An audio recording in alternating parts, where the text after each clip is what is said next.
I was talking with a plant leader the other day, and we were talking about succession planning.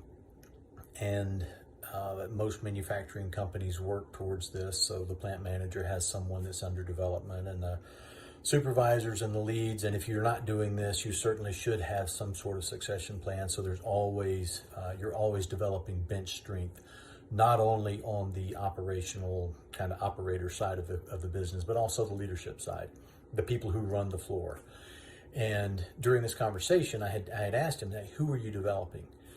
And he said, Bo, I understand the question, but it got me thinking a lot. And I started thinking about the people that I have that I could nominate or, identify. But first, I wanted to answer my own question, which was, why would someone want my job? And that question is pretty profound if you think about it. Certainly there's a money component. Maybe there's a little prestige that comes with a higher title. I'm going to move from lead to supervisor, supervisor to manager, department manager, plant manager, whatever. There's a little bit of prestige, and there's usually a financial component, right? You get a raise usually when you get promoted. However, beyond that, he said, after thinking about it, he said, I have more stress, I have more responsibility, I work more hours.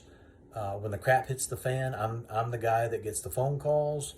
When the machine stopped working, I'm the guy. When somebody calls out sick, I'm the guy. And so when he started listing it out, it caused him to pause, and I think in a very healthy way, and say, before I figure out who should be my replacement, I need to figure out why someone would want my job.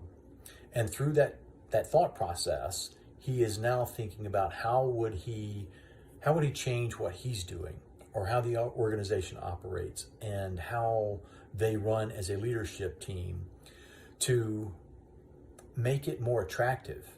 I think our job market right now is very difficult. I think finding people that want to accept responsibility and want to accept leadership roles and want to have all of the stress that comes with running a manufacturing plant.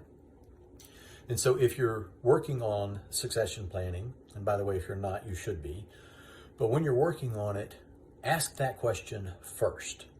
So before you start listing out names on a sheet of paper and where they are on the 4 quadrants and all of that stuff, why would someone want to progress in our organization? What's the give back to them? Because if it's just money, you're probably going to be in a tough spot. So it's a good question to reflect on, but it's a hard one. So good luck. Hope it helps.